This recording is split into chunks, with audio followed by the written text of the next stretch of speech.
Good Saturday morning, the day before Father's Day 2011.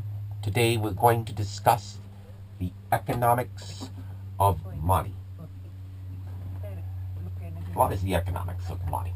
Well, let's just go through the world as we've seen it recently. This is you. I'm a great artist here. This is you. There are many yous, but you are you. Okay. And basically, you might have a job.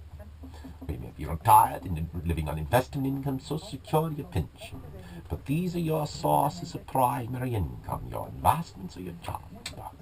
And, well, if you'd have none of that, then in California and places in the United States, you go on welfare and there is a safety net.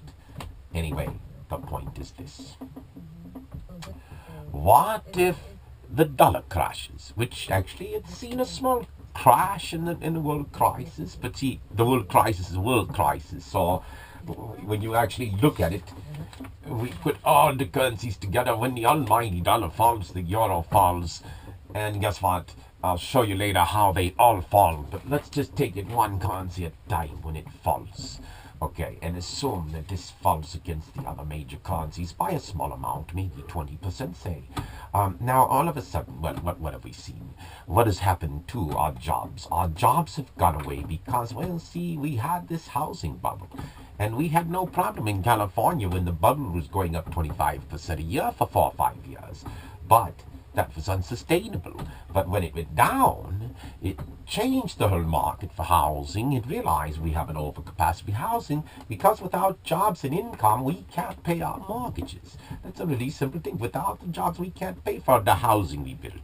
Okay, so the housing crashes. But let's put on the side. We know where housing is now.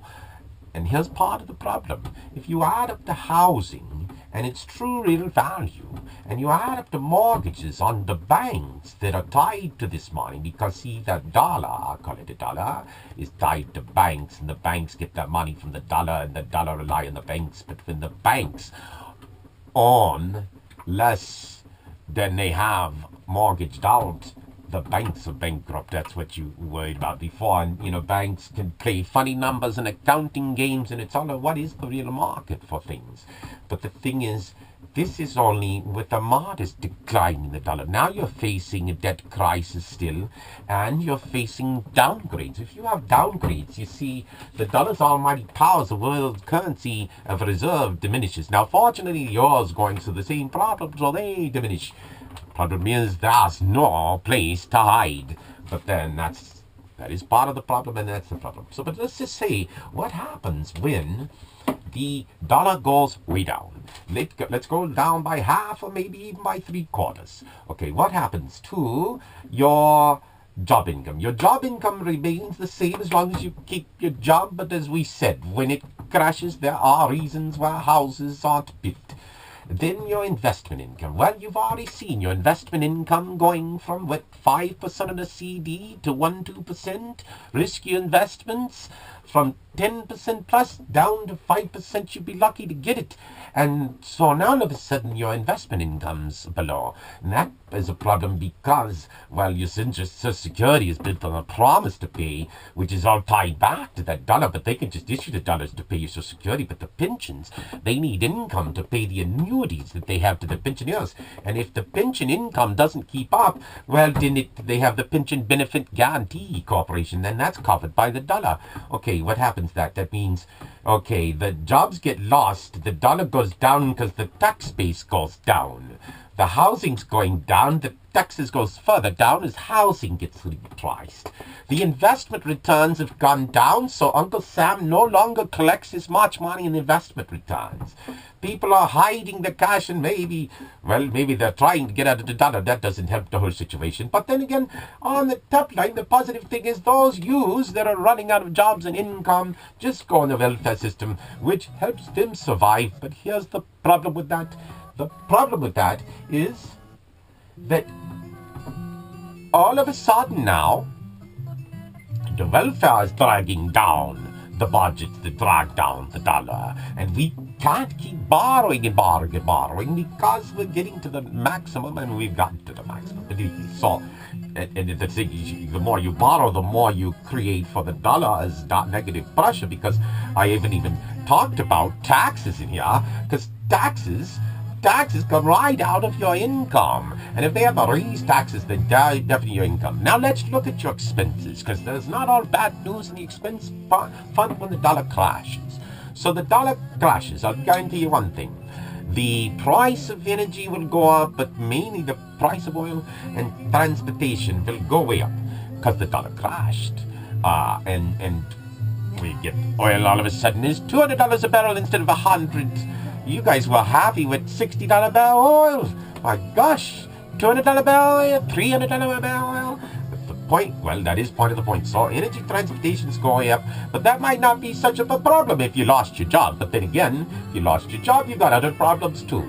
But then, okay, so the food, well, the food's not going to go up hugely because it's locally produced and it's pretty much denominated in dollar. But it's going to go up because the other people around the world are going to be able to buy our corn out and buy our grains and stuff and say, guess what? This American food is cheap, so they'll start buying it out, and there'll be less than the shelves for the Americans because their money isn't paying as much as the other monies are. All of the relative sense, it's all farming anyway.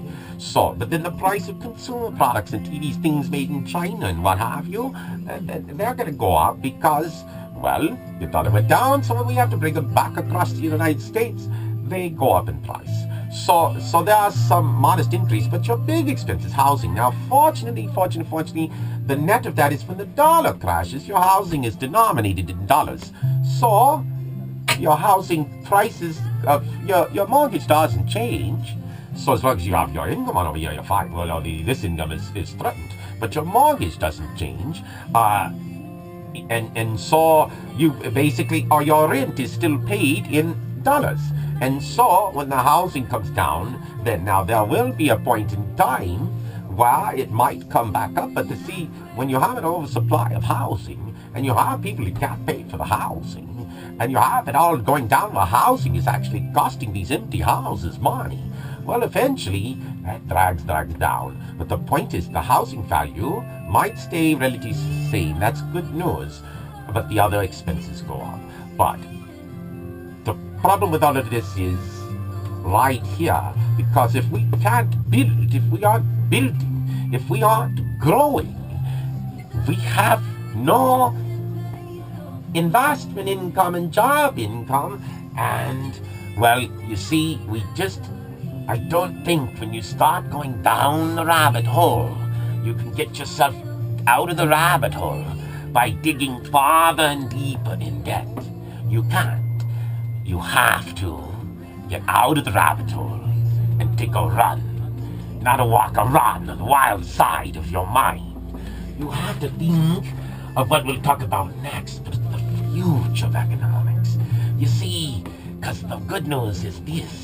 Because when the almighty dollar crashes, the euro goes and the yen goes, and they all fall, because even the nations that would benefit by that, the ruble and denying the people with oil, even those that might benefit by the cosmic cash flow, will see eventually their volume would fall, and the rest of their investment values will fall. And they will see we all fall together. So the simple thing is, once you understand the economics of real mad money, then you realize if we all fall together, we have no choice to create a new money. So we all rise apart as one global monetary system. So next up, I'll talk to you about the future economics of money.